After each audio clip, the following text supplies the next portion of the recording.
This is the Authority Company podcast, conversations with leaders that are designing our future. Hola, I'm Joe Pardavila. And you know how there's like a billion books about entrepreneurs embracing failures and learning from their mistakes, blah, blah, blah, blah, blah. Yeah, we know all about that. But how about dealing with a crisis? Many companies run into it, but there aren't a lot of books that help you deal with that. Well, now there's one. It's called The Crisis Compass: How to Communicate When It Matters Most. The author is Michele Ehrhart, a crisis communication strategist with over 2 decades working in the world of high-stakes crisis in global organizations. We're going to talk about the best steps to take during a crisis and also the things you should avoid doing, plus how we can prepare ourselves for the next crisis. Michele Ehrhart, welcome to the podcast. How are you? I'm good, Joe. Thanks for having me. You're very welcome. Congratulations on the new book. And before we get into it, I want to sort of unpeel the title, which includes the word crisis. And so I'm very much a stickler on people using words correctly. And I don't mean like I'm like a grammar pert nerd, because I am certainly not. And you'll come to find out, Michele. I'm talking about in terms of like the idea that words matter. And we live in this world where, and I'm a fan of hyperbole. I like hyperbole as much as someone, but they use words that really don't belong. Like one of my like nitpicky things is when someone says, "Oh, I'm suffering from anxiety. This, my job is," and I'm like, "Oh, have you been diagnosed? Have you been a doctor?" And like, no, but I feel like I have anxiety. I'm like, well, I mean, it's a little more than that. So the word crisis, that's one of those words that, as you probably know, Michele, people throw it around willy-nilly. Tell me what crisis means to you in terms of the gravitas behind it, because not all crises are created equal, but again, words matter, and crisis is one of those big words. Right. So crisis, in my definition, is exactly what you imagine it to be. It is the very big deal, the bad day, the thing that could wreck an entire organization from a reputation brand perspective. It is often misused, but I use it quite literally in the book to mean life and death, because I've been in situations where I'm managing the brand and reputation for a large organization, and it was an active shooter. Doesn't get any more crisis than that. So I mean it in the true sense of the word. But I do unpack a little bit of that in the book on what's a bad day and what really is you have to call in the troops and lock yourself in the proverbial war room and figure out what's going to happen. I also spend a lot of time in the book talking about how to avoid the crisis, because that is the number one rule in crisis mitigation, is try to avoid it. And if you can get in front of something that is not a crisis and keep it from becoming one, that's pretty much what you were probably hired to do. Yeah. Make it not happen. So that, I mean the real crisis. I mean the one that makes your stock price go up or down.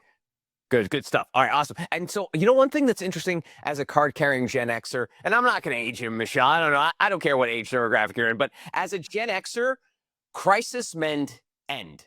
Like if you were in a crisis, your either company imploded, you lost your job, relationships. Now there's this amazing sort of, I don't know, dynamic where people are steamrolling through crises, and they're like using the power of, whether it's their bully pulpit, whether it's the power of their community, to get through it. Like, and with that, again, I always hate to use this phrase, but without getting political, you are seeing now politicians survive crises that they would never have survived 20, even 10 years ago. So what do you, when people bring up, when you work with folks that are suffering through a crisis and they're like, let's just stream through this. Maybe it's going to be okay. Maybe we'll just keep going forward. What do you think about that incredible dynamic that's taking place now?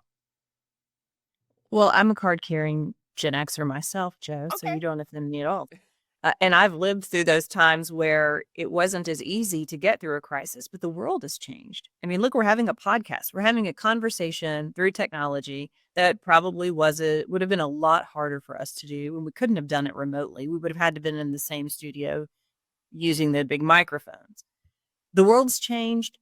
Social media has changed what is a crisis and what isn't. When you're in it, it feels like a crisis. If you're in it, your company probably feels like it could be the end when it's something that is that devastating. There are things that happen in day-to-day business that might feel like it could be a crisis, but it ends up never seeing the light of day. The work still goes into it. and you don't enter a crisis without thinking you can plow through it and get through it, or you wouldn't do it. I often joke that people who work in the crisis communications or risk management or anyone who's out there looking for the bad things that can happen, they're a different breed. I don't think I ever intended to be an expert in crisis communication. That sort of happened in my career, and I go into that in the book a little bit too. But when you're in it and you get through it and you turn back and you look behind you and you go, oh, I want to do that again. Not everybody feels that way. Yeah. So this book is for those people who are out looking for the next fire because they want to help put it out.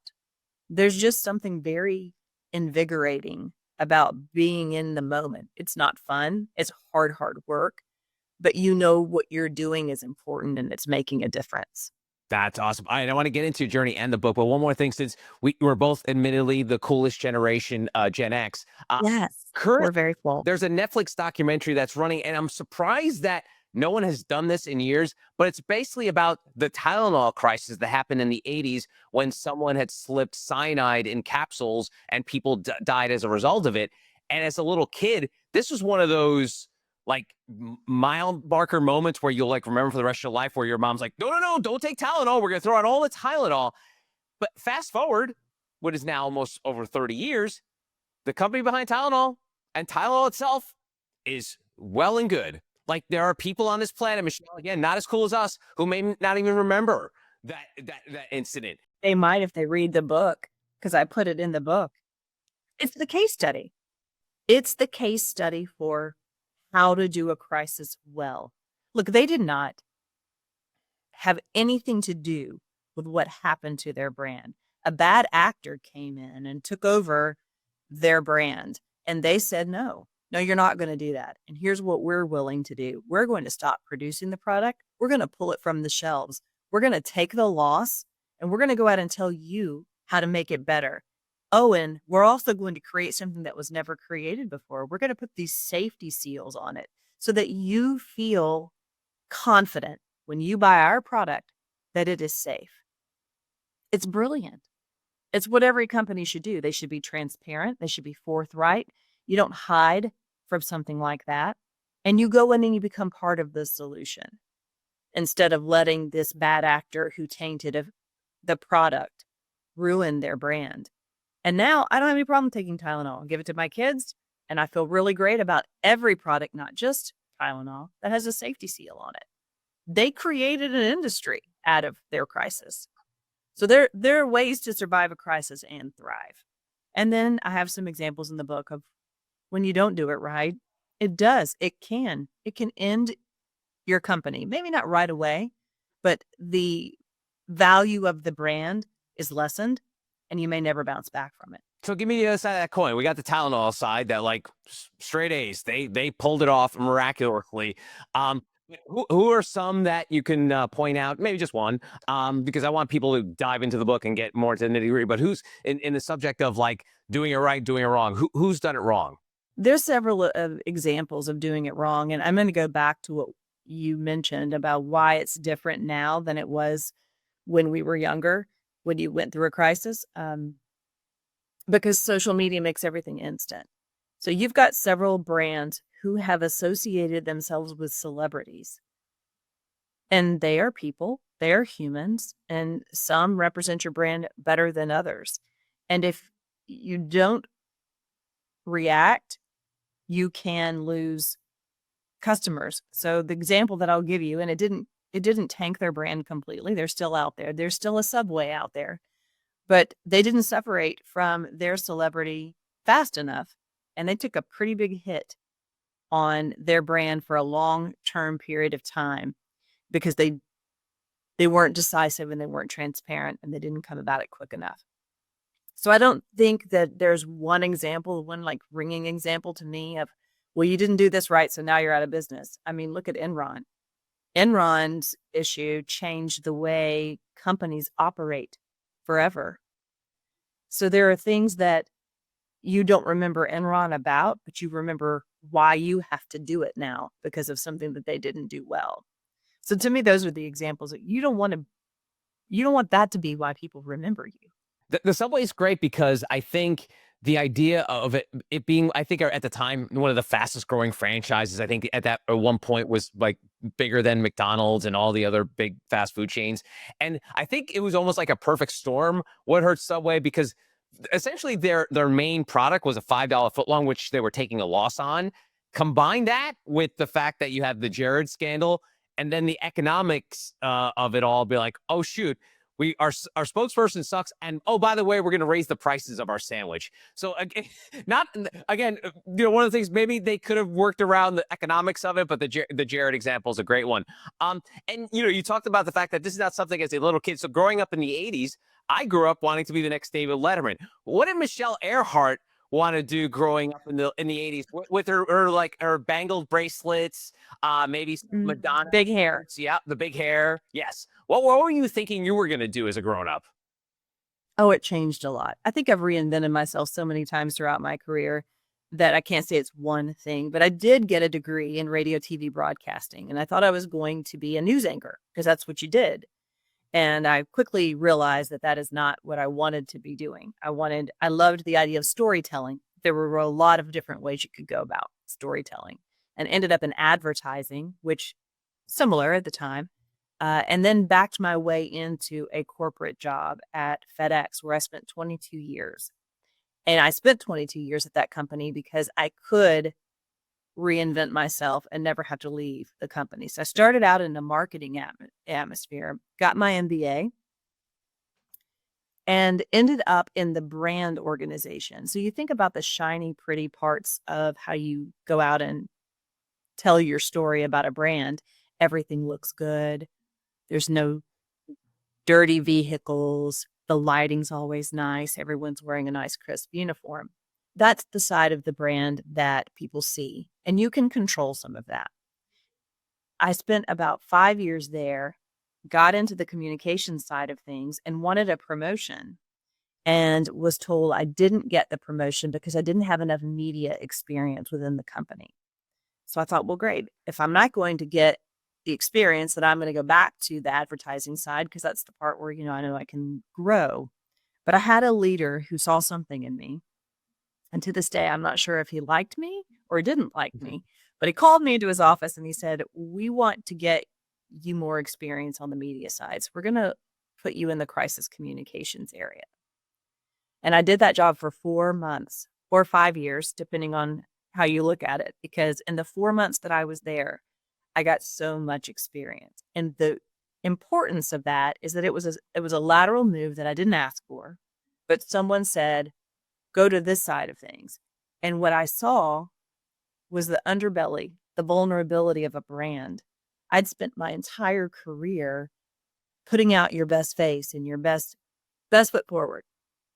Then I got to see all the areas where all that hard work could come crumbling down very quickly if you aren't being proactive and mitigating your risk. Had I had the book that I've just written in my hand at that point, I would have felt far more confident. Now I figured it out. I had a lot of great people around me who taught me how to do those things. But that moment, those 4 months, really changed the trajectory of my career, and I couldn't get away from it. I was addicted. I loved it. I was good at it. I wanted to do more of it. And so every step from that point forward was either leading crisis communications or had some component of leading that organization, because I really felt that the marriage of the two were so important. There's just so much you can do to go out and sort of guide the narrative, and inevitably a bad day is going to happen. And are you prepared? And what are you going to do when that bad day happens? And so that led me to the rest of my career, which I ended up leaving FedEx after 22 years, after COVID, after all of the heavy that comes with all of that, and said, I just want to do this kind of work and help people get better at crisis communications. So I stepped foot into the University of Memphis to be a consultant. And I left with the job description, and they kind of hooked me in. And now I'm leading marketing and communications for higher ed, and I'm loving it. Wow. That's awesome. What a great story. And it's funny too, because I know you mentioned that like a crisis is almost akin to like a black swan event. But I feel like when you deal with a larger company like FedEx, you're going to have like these mini crises. And you mentioned that the evolution of technology. For many years, if a delivery driver tossed a package, with aggression or with lack of care, you wouldn't know about it unless the person saw there was a damage inside, and then they call up and then they go through the rigmarole of insurance and stuff. But now, because of that technology, we have Ring cameras every freaking where. And when a delivery driver who's maybe in a bad mood, had a bad day, or maybe just doesn't care about their job, decides to chuck a fragile package 20 feet towards the door, it reverberates not just into the package in the door, but to the company. So when it comes to large organizations like that, when you have sort of like these mini crises, am I saying? I don't even know if I'm saying that right. What's the plural of crisis? Crises. Oh, crisis. Okay. So when you have, thank you very much. So when you have like these mini crises, how do you handle that differently from like a major one? Because when you do get those stories that pop up on the nightly news, like FedEx driver threw this package of a rare heirloom and it's now cracked, and now all of a sudden you have this going on. How do those differentiate behind the scenes? It's interesting too because it's changed over time. I remember the very first package toss that got national media that stopped us in our tracks, and we had to get our head of operations out to talk about that this is not how we normally do things. Then the second time it happened, which wasn't that far over because cameras are everywhere, we used the same approach and it backfired. You can't do the same thing twice and expect the same outcome because it's going to be different. And the reason it backfired is because now it wasn't a crisis. It was, here's another one. So you have to react to the moment that you're in based upon the moment that you're in. So for that example, national news or local news, as FedEx driver does this, you sit and you watch and you wait. Did it get any traction? Did social media take off with it? Did it get a lot of views? Are people still talking about it? You wait a news cycle and you said, okay, that wasn't a crisis at all. It could have been. But what we did was wait and see, or we released a statement that said, we are aware of this incident and this is not how we operate. And we put great pride in delivering packages well. So it just depends on the situation, whether it becomes a crisis or not. Yeah. It is funny too, because of the amount of news out there. It could just be the timing of when it happened. It could be like as you know, as an old journalism student, like a slow news day, nothing going on. Oh, let's make this FedEx story the big. We have nothing else. Let's make this a story. And think about the higher ed environment right now. It is content rich for opportunities for the media to take off with something because it's just very unstable in the sense of not knowing what's next. And so I have to talk to my team a lot about, let's just see how this plays out before we actually really feel like we need to engage in the story. Yeah. And that's very different. Yeah, no, I can't even imagine what it's like now, because it's like it's almost like you're like a meteorologist. You're like, okay, is this going to be a heavy rain, or is this going to be a little sprinkle? Do I really need to worry about this? So yeah, no, that's the fascinating part of your business. One of the things I want to dig in the book is about you have the 4 elements of clarity, connection, compassion, and control.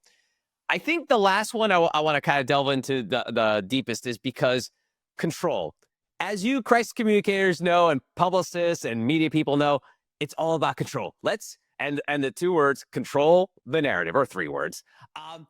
How do you, I guess, brace for that? Because as we've kind of alluded to, sometimes it's completely out of your control. So how do you keep that control piece when you're working with this sort of like framework of the way you handle a crisis? Yeah, that's a great question. And I think it's important to remember what the definition of control is. What do you control? You don't control what people are saying about you. You don't control the circumstances that are happening. What you do control is what you're going to either say about it or do about it. And that's the decision that has to be made. Are we going to do something different because of what we know? And if we are, do we want to tell people about it? That's controlling the narrative. So then they can say whatever they want to say. But if you're going to change the way you operate or change a process because of something that's happened, Be transparent about that when you make your media statement. It can't just be, yeah, we're aware. It's got to be, we're aware. Here's what we're going to do. And here's why that is important. And that is, in my book, talking about the way you can control the things you can control. Because you're right, none of the rest of it, you can't control it. If something goes viral, you have to make decisions on how perhaps you stop the spread of misinformation or disinformation. That's about all you can control in a crisis. And in the book, you get into the compassion piece. And why do you think that's overlooked? I mean, you talk about it a bunch in it, but like, why is it? Because is it one of those things where it's like, and one of the adages I really hate is like, don't take it personal. It's business, that whole thing. And so I think that sometimes gets souped up in the whole mess of crises where like, okay, let's get all cold, hard, and, show no emotion here. So let's dig into the compassion piece a little bit. Well, you're right. It's business is business, but we're all people. And we all have a feeling about the business that's happening. And so you can't talk about the starkness of, in the book, I talk a lot about the situation I went through in an active shooter situation. You have to show compassion because that's a tragedy, no matter how you look at it, no matter who caused it. Lives were lost. So you have to show empathy. That's obvious. But you should also show empathy when someone throws your package. That package was important to you and you spent your hard-earned money for it. So business can still be business and there can still be empathy and compassion. And you want to feel connected. You feel connected to the brands you love. If that CEO comes out and says something about your brand, you want to feel connected to that CEO. So it has to have that level of compassion. And that's the external facing. And a lot of what I talk about in the book is leading, being a leader during a crisis. And the people who are working that crisis, it's exhausting. It often takes days for it to come to an end. At the end of it, people haven't slept. They haven't eaten. They haven't seen their families.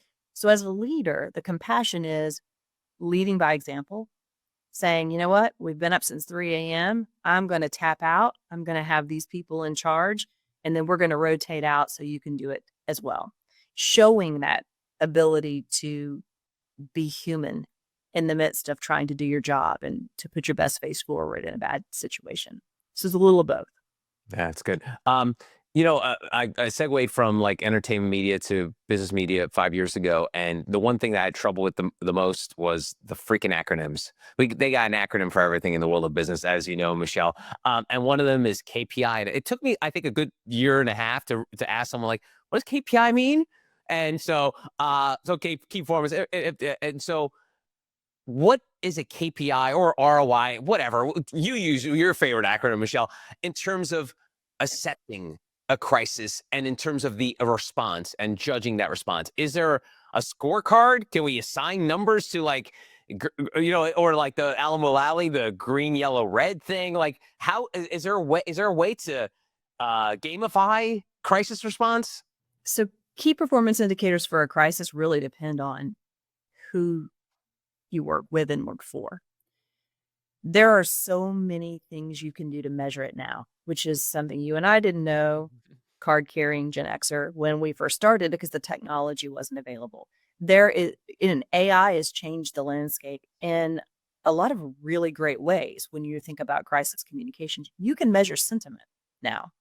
You can look at how your social media is tracking. You can go through and see comments that are being made and determine if there's another path you have to take because of what's going on with your crisis. So a key performance indicator could be a lot of different things. I'll use the university as an example.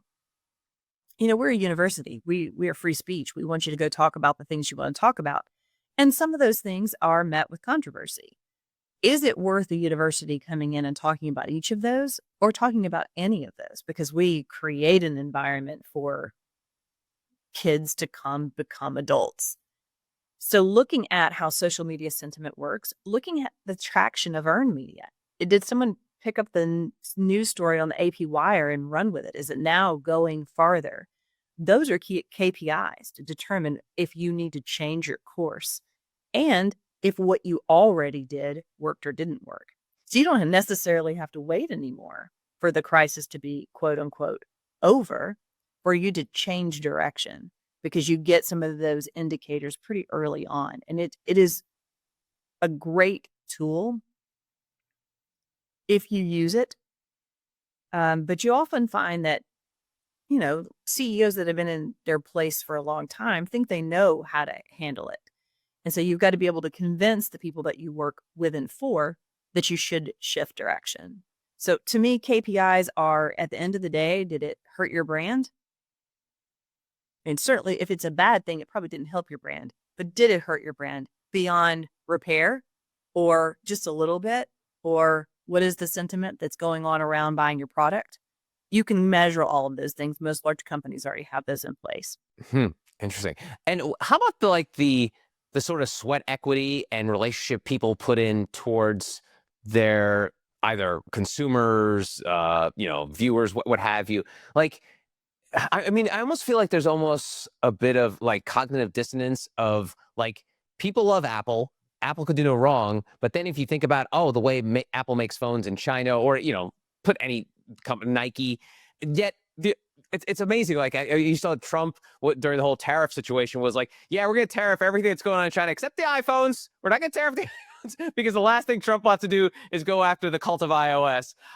But how important is it to create sort of that, I don't know, like that bucket of compassion that, like, even if a crisis does arise, it's like, whoop, it's gone. Talk about that in terms of like the work you could put in before a crisis happens. I call it the goodwill bank. It's the bank of goodwill. And what are you doing to fill that bucket up? We talked a lot about that at FedEx. FedEx is a large global company, but they put their money where their mouth is when it comes to really pouring into the communities where they live and work and giving back. And there's a lot that comes from when you spend one side of your time promoting the brand and talking about all the good things that the company does, that on the bad day, people remember that. And it is always on crisis mode. I mean, when you're out talking about the good your company does, it is going to help you if something bad happens. And how you handle the crisis is going to help you at the end of the day. Look at what Tylenol did. So it's a couple of things, but your goodwill bank goes a long way. And you can do that as a startup. You can donate your time. You can donate your resources if you don't have money. So there's ways to do that at every level, but I call it the goodwill bank, and it is absolutely critical. And it's how big companies end up bouncing back quickly, because you're right. Nobody's going to take my Apple phone away from me. And even when it stops working after the few iOSs and it won't update anymore, I'm going to go get another one. Right. Because it's a brand that I trust and respect. That's great. That's great. Speaking of bad and FedEx, how did FedEx survive stranding Tom Hanks on an island for 4 years and still be a successful company? Because, I mean, people don't forget that our America's treasure, Tom Hanks, was stranded on a deserted island because he crashed in a FedEx plane. Were you involved in the crisis of that? Tell us about the behind the scenes of recovering from that. My first few months of working at FedEx was going to the premiere of that movie. And the vice president of marketing at the time stood up and said, "What you're about to see is fictitious. We would never have vehicles this dirty. We don't wreck planes. But at the end, we always deliver the package."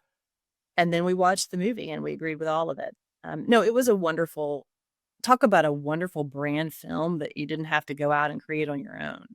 And it was something that Tom Hanks met with Fred Smith, the CEO of FedEx, because Tom Hanks voiced the narration of the World War II memorial in Washington, D.C. So they met then, and he pitched the idea, because I promise you, if it come to the brand department, because at one point I did screen all of the story ideas that came through where they wanted FedEx to be part of it, I'm pretty sure it wouldn't have gotten out of the brand department to say yes. But when the CEO is willing to do it, I mean, and look what it does. It's a forever commercial for the company that's going to be around for a really long time. Yeah, I mean, that movie's from 1999, and I'm an idiot like me still bringing it up, 26 years later. So it just goes to show you the impact. They still give out at FedEx, they still give out the Wilson volleyball. No way. They do. That's awesome. That's great. That's so cool. All right, I'll wrap things up. A couple things. So, 2025 was a bad year for crisis communicators, Michele, because for the first time, they became news stories. And I'm going to tie this into my old school entertainment world is the Justin Baldoni, Blake Lively situation that went down, where all of a sudden these crisis communicators who were brought on to help Justin during his whole kerfuffle going on, we're not going to get into the weeds of that, but all of a sudden people were like, wait, you hire somebody to deal with this? Because I think in the business world, I think we all knew people like you existed, Michele, but now all of a sudden people are like, wait a minute. So when an actor, something bad goes on with an actor, they call up essentially like these elevated PR companies to help them through it. What did you think when this whole story started popping up in 2025? There's so many things to unpack in 2025. But in this particular example that you're asking me about, I would tell you that there's a brand. If I'm an actor, my reputation and my brand is important to me. And I would do what any company does and hire a crisis communicator to help me navigate that. It's what crisis communications people do. I would do the same thing if I had $1 bazillion and needed some. I always wrap these up now, Michele. I would hire me. Have you worked with celebrities? A little. A little. Oh, I sound very vague. Very well. No, yeah, I can't talk about all those things. Okay, all right. Well, what you can talk about is the ending of this podcast. Is I always like to wrap things up with the dedication of the book, and you dedicate your book to Ryan, who taught me that if it isn't bleeding or dying, we can fix it. So who's Ryan, and why did you feel the need to dedicate the book to him? So Ryan is my husband, and Ryan is a former police officer, and I am a former theater person. So you can imagine the dynamics of that. He has seen all of the bad things, and I am full of drama. So he told me early in our relationship, if it's not bleeding or dying, we can fix it. And it was kind of a mantra that he would bring up occasionally. And he's also my biggest fan. He's the one that told me to write all of those things down so that I would remember my worth. And he's the one who encouraged me to write the book. It wouldn't happen if he hadn't been there doing all of those things. So it just made sense to dedicate it to him. And I often remember his words when I'm in the middle of something that just feels awful. And I'm doing that for a company or for whatever it is that I'm working on. And I'm remembering that, look, at the end of the day, it's not bleeding or dying. We can fix it. Awesome. Her name is Michele Ehrhart. The name of the book, Crisis Compass, How to Communicate When It Matters Most. Michele, thanks so much for your time. I really appreciate it. Thanks for having me, Joe. And that's going to do it for this episode. If you want to find out more information about Michele and her other amazing authors, go to theauthoritycompany.com.